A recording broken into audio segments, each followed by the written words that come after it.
Hey, what's up, Roxstars? It's Rox coming to you today with a review for Real Housewives of Potomac, Season 10, Episode 10.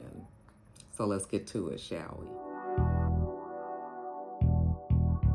I say I'm gonna take some time off, y'all. All the cashiers, they was like, somebody stole her truck. It's like you could hear it all throughout the store. This Rox coming to you today with a review for Love and Marriage Detroit, Love and Marriage Huntsville, our book 4, Real Housewives of Atlanta. Let's get to it, shall we?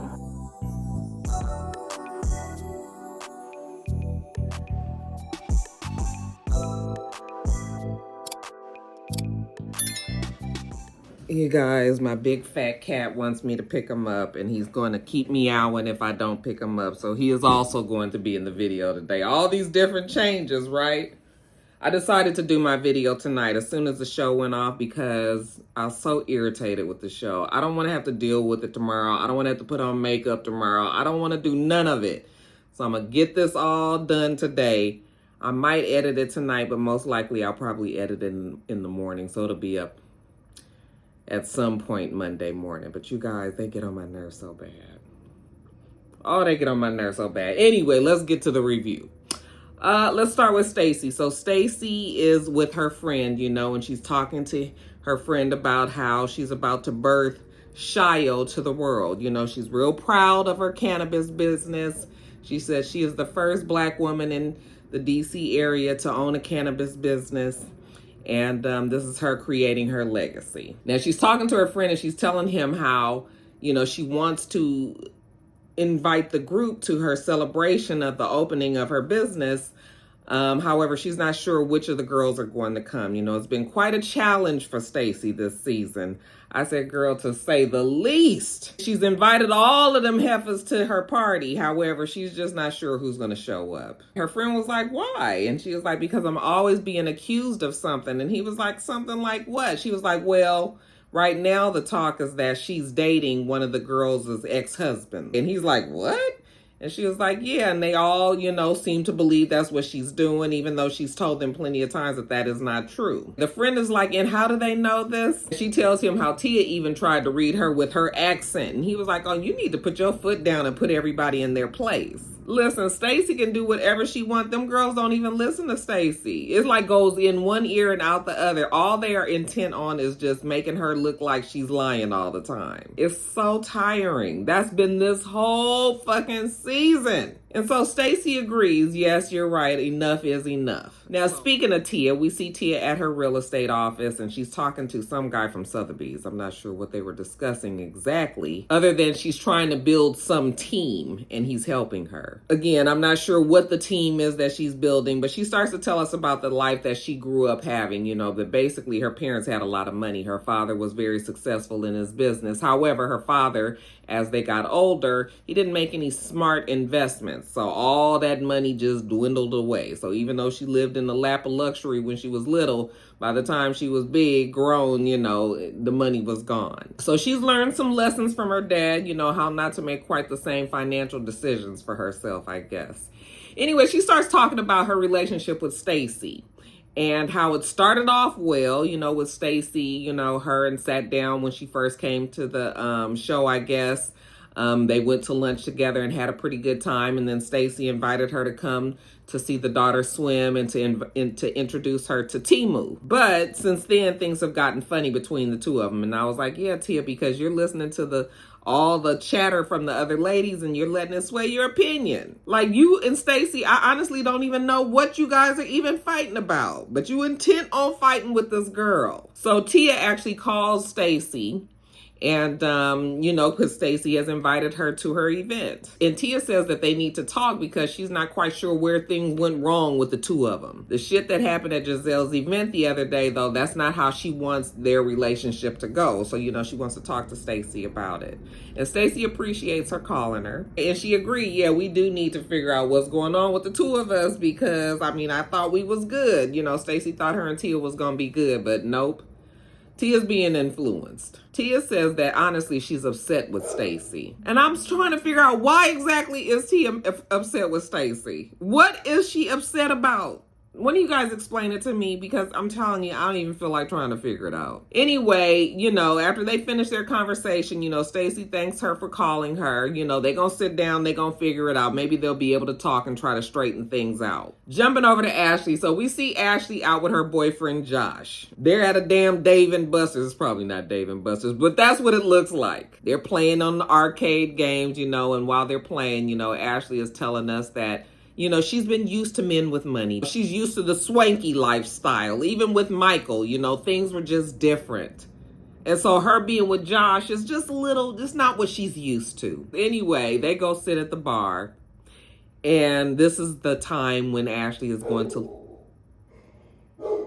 Blue. And Ashley says, hey, Josh, it looks like we've been together for about a year. And after you've been together with somebody for about a year, it's time for reflection. See where this relationship is going. I was like, I know where this conversation is going. She tells us that she met Josh right at the right time and she was just going through her divorce with Michael and he was what she needed at the time. But now that everything is settled, and she's in her second bloom, now she don't really see Josh that way. She don't see that this is going to go anywhere. So she's trying to let him down. So she's telling him how she fears that he's going to want things that she's no longer able to give him. She don't want no more damn kids. And even if she did, it would have to be really soon. And he's not even prepared to have kids. He was like, you don't know what I'm prepared for. She was like, you don't even have any money. I mean, she didn't say that, but she might as well have. And he was like, you don't know what my financial situation is. And she was just like, I mean... What was the example? She said that they didn't travel or anything. He was like, didn't I just ask you to come to Pittsburgh? It's like, oh, Josh, this is really not going to go your way, sir. She was like, I mean, yeah, Pittsburgh is fine, but she was talking about probably international, Josh. So, she goes the whole, you're a great guy. You're going to make somebody really happy one day. It just ain't going to be me. Hey, the relationship is just not the right...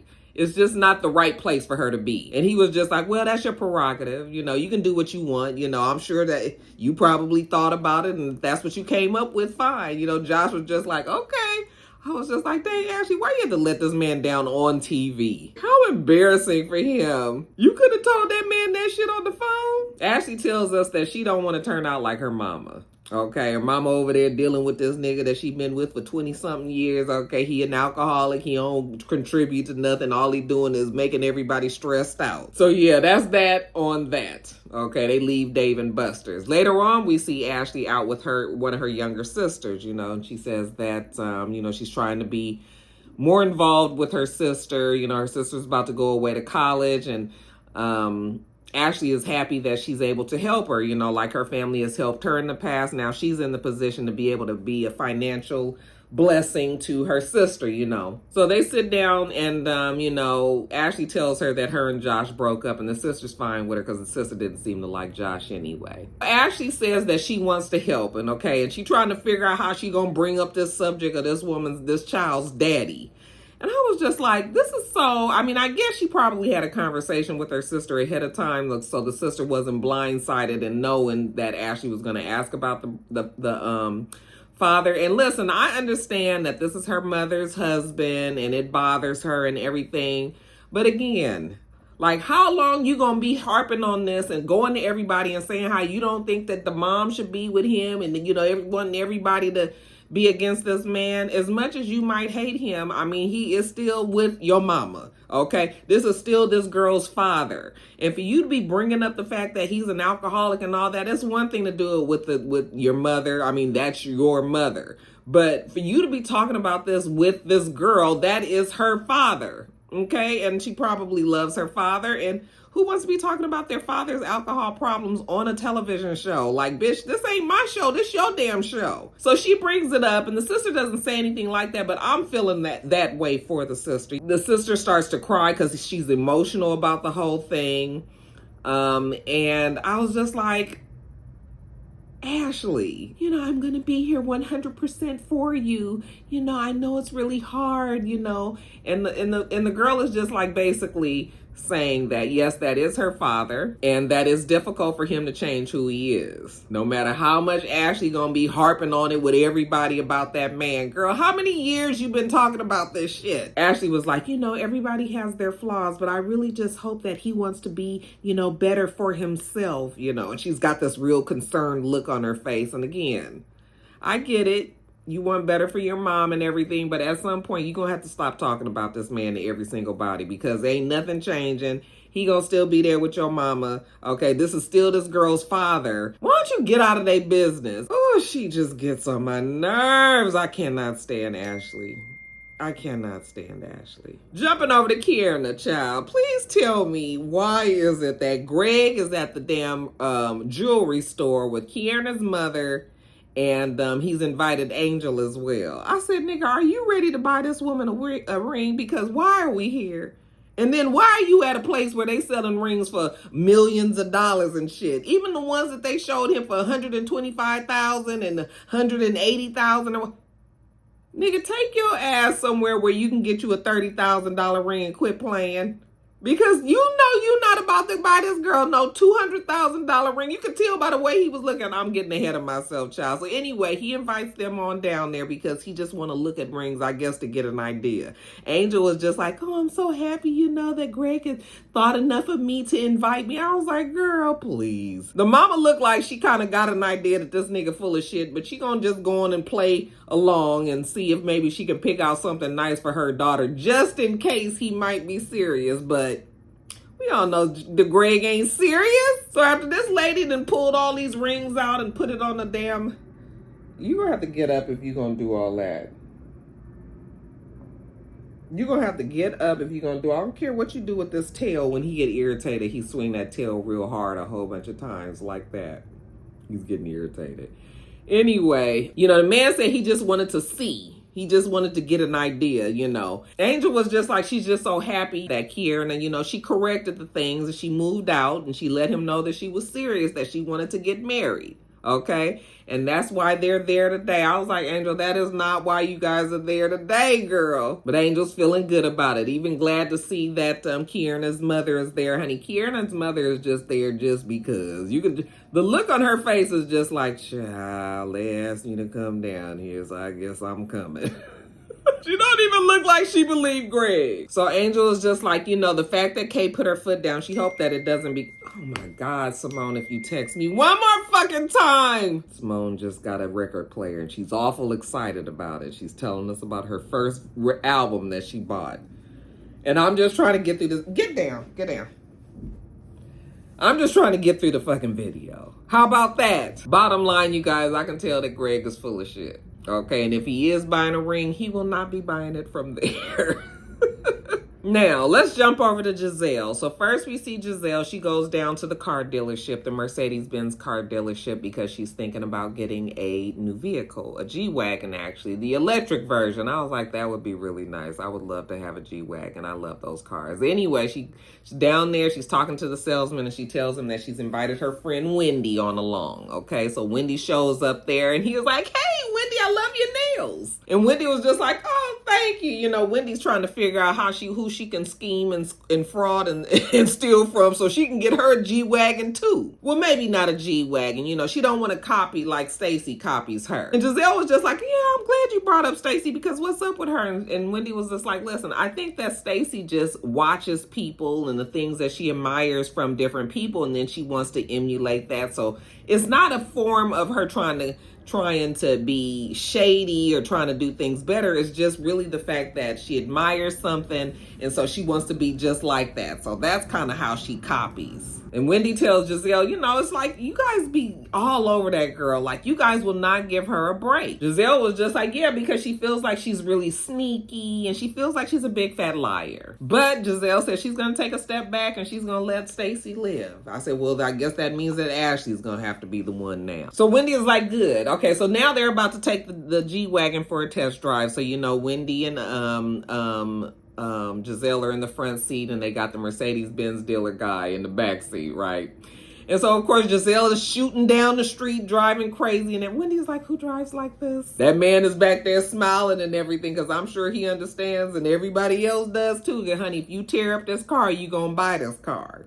I'm sure he's quite confident that it will get paid for. So do whatever you want, girl. Anyways, while they're driving, you know, Wendy and them and Jazelle are discussing how much they miss Karen. Okay, just can't wait for Karen to get out of jail. It's coming soon. And Jazelle was just like, yeah, she misses her too. And she was like, and then the fact that, you know, Mo'Nique is back is just sort of like the gang is all back together. I was like, is it really like that, Jazelle? The gang was never together, not when you and Mo'Nique was on the same show. Wendy says, well, how does it feel, you know, seeing Mo'Nique? Because Wendy's actually glad that she's back, okay? But she want to sit down and talk with Mo'Nique and kind of see where her head is at, because, of course, when she left, they were in a bad place, you know. But Jazelle tells us in the one-on-one that if Mo'Nique is still in the same headspace that she was in 5 years ago, then you know what, she can stay wherever the hell she's been for the last 5 years. I was like, oh, like you have that, like you were the one that makes that decision, even though I bet you Jazelle did have quite a bit to say about her coming back. So anyway, later on, Jazelle and Mo'Nique meet. Okay, we finally get to sit down. Mo'Nique said that she just felt like Jazelle, when she was on the show, was just a miserable hater. She said she just picked on people all the time. She was like, and I've shown Jazelle so much grace. Okay, but if she shows her ass, then I'ma kick it. So anyway, they sit down, you know, and it's kind of a little awkward, but they both look like they okay, right? And it's like, where do we begin? Jazelle was just like, well, do I start with drag me, Mo'Nique? And Mo'Nique starts laughing. She was like, no, my dragging days are over. We know that's the famous line that Candace shouted at her when, you know, she had to commence to beat Candace's ass.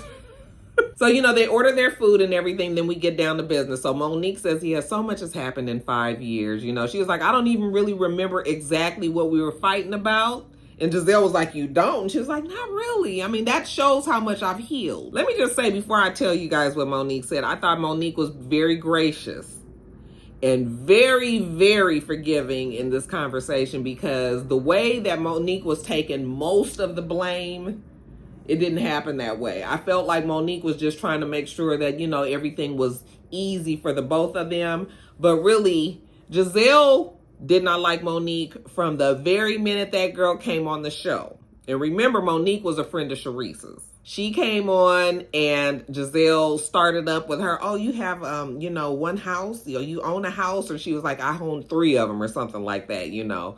Giselle was always mean and nasty to Mo'Nique. And that's the reason why their relationship was the way that it was. It was not really nothing that Mo'Nique started. Now, Mo'Nique did finish it, but it ain't what she started. But she does take a lot of accountability. She said that she was miserable. She was unhappy in the relationship. And so she was just kind of acting out and kind of making everybody pay for how unhappy she was. So she takes that. But then she also tells Jazelle that she felt like Jazelle had some issue. And Jazelle was like, me? And she was just like, yeah, like you be in everybody's relationship. And Jazelle just did not see that. I said, oh my God, Jazelle, you not fixing this.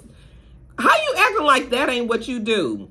I wish I had the time to like really sit down and think about all the things that Jazelle has said about different people's relationship. That's all that bitch does, is be meddling in everybody else's affairs because she ain't gotten one of her own. So Mo'Nique said that she felt like she was protecting Chris and she felt attacked. That's why she was acting out. When Jazelle would come at her, she would come back at her twice as hard. And so then Jazelle says, I felt like you were nastier to me than I was to you. And I was like, I cannot believe that lady even let that come out of her fucking mouth. And that nobody on that production team was like, cut. Hold on a minute, Jazelle. Now, if we're going to have this conversation, you're going to have to be real with it. I mean, I guess that's Jazelle's reality, but that is not the reality. The reality was you were a bitch. You are still a bitch. You are still mean and nasty to a lot of people. I was just like, oh, Mo'Nique. Maybe the way it was edited, it sounded like Jazelle was just coming back and forth, but this could have been conversation over a long, stretched out period of time, so maybe there were some other things that were said. But the way that they had edited, it made it seem like Jazelle ain't did shit and Mo'Nique just went crazy.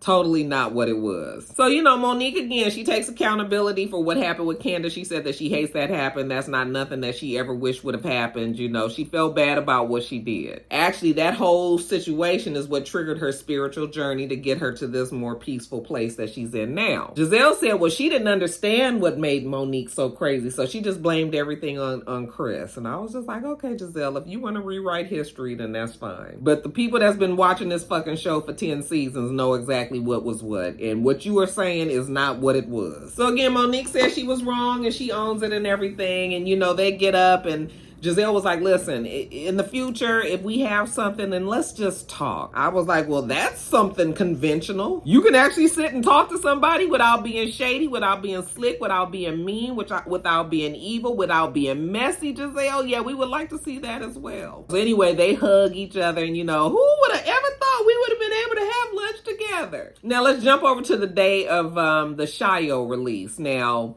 apparently Pam and Eddie Hennessy, they got a pop-up schedule. It's a pop-up, ain't nobody at. I was just like, aren't pop-ups usually supposed to be like it's a lot of customers there buying the shit? Anyway, child, they go to this place, and Pam say that she didn't normally go to the pop-ups and shit. She kind of hands off the business. This is Eddie Hennessy's business, so she lets Eddie Hennessy take the lead on it. However, the Happy Eddie brand has named a strain after her called the Nutty Professor. And so now she's there, because she's being supportive of her man. So she's there, you guys. Anyways, they start talking about, business. And then, of course, Stacy's business, whose Shio debut is happening later on that day as well. And Pam and Mr. Hennessy will not be there. Shio, the business that Stacy stole from Pam and Eddie Hennessy. I said, all y'all just thieves, ain't you? She's watched him grow this business. Things are good. She was like, he listened to his customers, and he made things better. Things are great. I was like, until they're not, huh, Pam? And at the same time, Stacy is having her Shio celebration. So we see Stacy there with her friend, the one that she was talking to earlier in the show about, how the ladies have been treating her. They're at her celebration.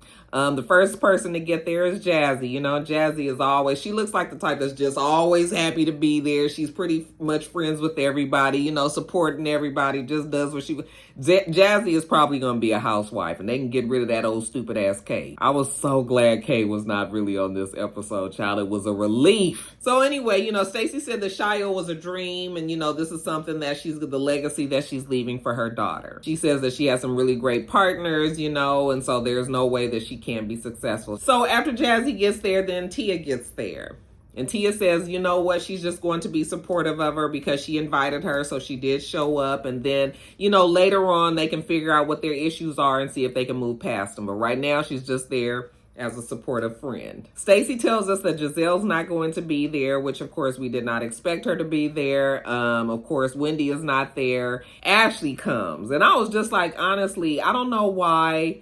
I mean, I'm guessing that Stacy was probably told by production to make sure that you invite all the girls, but I would have kind of been like, I don't want Jazelle to be there. I don't want Ashley to be there. I wouldn't want Tia to be there, considering, their relationship is strained. Like, why have these ladies at your party just so you can sit there and argue with they dumb asses? So when Ashley showed up, Ashley is still real slick in the comments. I mean, really slick to her face too. I'm just so over Ashley. Anyway, Ashley, was like, oh my God, you have the same dress that I had. The dress that Stacy had on. Ashley said she had that dress on last week. They show a little clip of it. Yes, it's the same dress. Ashley was like, girl, if you want to be me, just say that. I said, you with this horrible wig that doesn't fit you. I mean, that outfit and that whole look, that the wig is not horrible.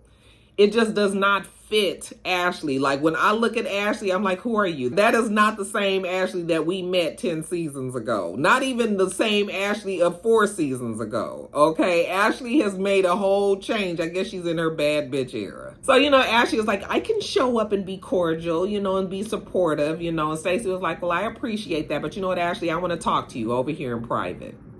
So she pulls Ashley to the other room. So Stacy was just like, I just want to know how you want to move forward, because it seems like you and the ladies always concentrate on the negative. And Ashley was just like, no, we do not. And she was like, yes, you do. And I always prove myself to you guys. And they were like, she was like, yeah, because you're always lying. And she was like, I don't be lying. And the thing is, we're never going to get anywhere with this conversation, because as much as Stacy says that she's not lying, the ladies will say that she is. Okay?